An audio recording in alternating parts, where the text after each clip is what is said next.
Torcedor palmeirense, seja bem-vindo a mais um vídeo do canal Porco Raiz, o nosso vídeo da tarde, para trazer muita informação do Verdão para vocês, tá legal? Mas tem muita coisa nesse vídeo, mas é muita mesmo, não é pouca não, torcedor.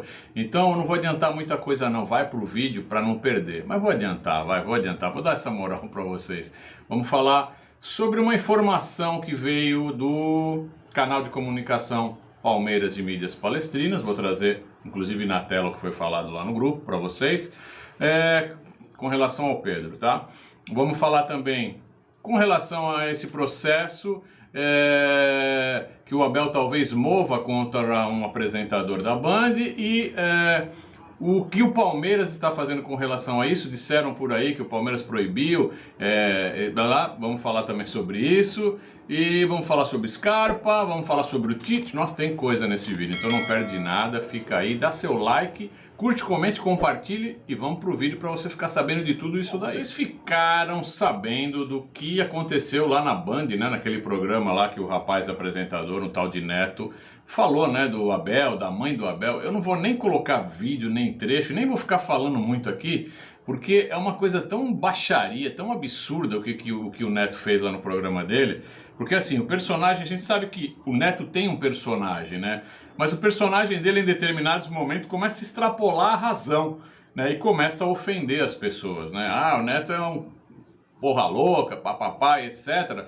Mas, meu, tem horas que precisa dar uma freada, né? Se ele acha que ele é um ser inatingível e que nem a justiça pode alcançá-lo, eu acho que ele deveria começar a pensar. Teve até um processo anterior aí, onde ele veio a público lá, cruzou o bracinho e se desculpou só para não pagar uma multa diária de R$1.000, de um outro processo, não é desse, tá? Então assim, o Neto é um grande de um fanfarrão, ao meu ver, né? Ele é um cara que não tá nem aí pra ninguém. Por quê? Porque até o momento a dor da justiça não tocou nele. A hora que tocar, realmente ele vai sentir. Uma outra informação importante é sobre o Palmeiras ter tomado a decisão de que o staff, os jogadores, não reverberassem mais notícias, não dessem entrevistas para funcionários da Band, para repórteres da Band.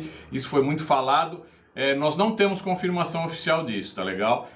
Nosso canal de comunicação oficial não confirma essa notícia. É isso que eu posso falar para vocês de momento. Vamos para a próxima. Agora vamos falar do Gustavo Scarpa. Gustavo Scarpa foi entrevistado, tá? E disse que ele tem uma vontade de jogar na Europa. Apesar dos seus 28 anos, a gente sabe que a Europa tem uma restrição de idade.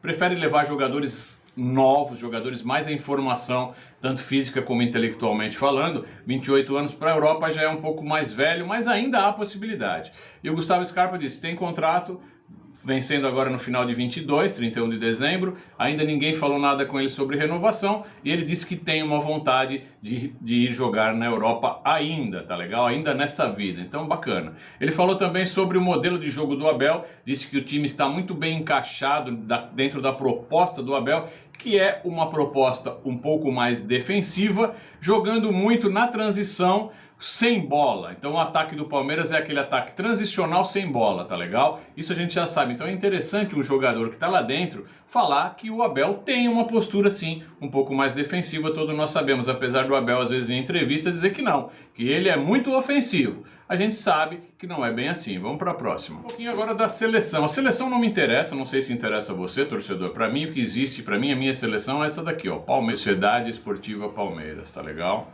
É o seguinte, o Tite disse numa entrevista aos canais da Globo de que o Rafael Veiga pode sim ser convocado, mas ele disse de uma maneira, sinceramente, que não me convenceu, para falar a verdade. Ele disse assim, depois que o Barreto tanto perguntou, mas o Rafael Veiga vai ser convocado? Pode ser que seja convocado, está no radar da seleção? Sim, ou seja, muito relativo. Depois eu vi uma entrevista complementar a essa do Tite, onde o seu auxiliar, eu nem sei o nome do auxiliar dele, que eu não me interesso por seleção, falou assim, olha, a gente tem que colocar 23 jogadores, porém a gente sempre convoca 35 a 40, porque pode acontecer coisas com esses 23, lesão e alguns outros problemas, a gente pega dessa outra lista e joga lá. Como tem a lista, né, do Everton, que é sempre o terceiro goleiro que vai lá só para treinar.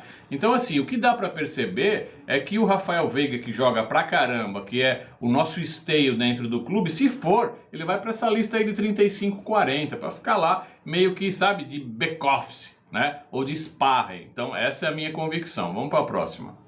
Bom, torcedor, eu vou trazer agora uma informação oficial, vou colocar aqui do lado, informação que saiu no nosso grupo oficial lá das mídias com o Palmeiras, tá legal? A assessora de imprensa, a senhora Elô Campagnolo, postou isso lá no grupo que vocês estão vendo, então tá dizendo aí: Pedro e Palmeiras se acertam e vontade do atacante será determinante para convencer o Flamengo, tá? E logo abaixo ela escreveu: é verdade sobre o Pedro. Então assim, quando ela joga isso no grupo, onde estão todas as mídias palmeirenses, fica muito claro de que ela quer que essa notícia se repercuta nas redes sociais através das mídias alternativas palestrinas, assim como eu e outros mais. É um grupo que tem quase 80 mídias palestrinas, tá legal? Então assim, ela imagina que saiam 80 vídeos falando sobre esse assunto. Só que eu trago um pouco de contradição a essa fala da senhora Elô Campagnolo, porque eu acho que isso não passa de uma cortina de fumaça. Nós tivemos a oportunidade de trazer outros camisas 9 que eram muito mais viáveis do que o Pedro do Flamengo.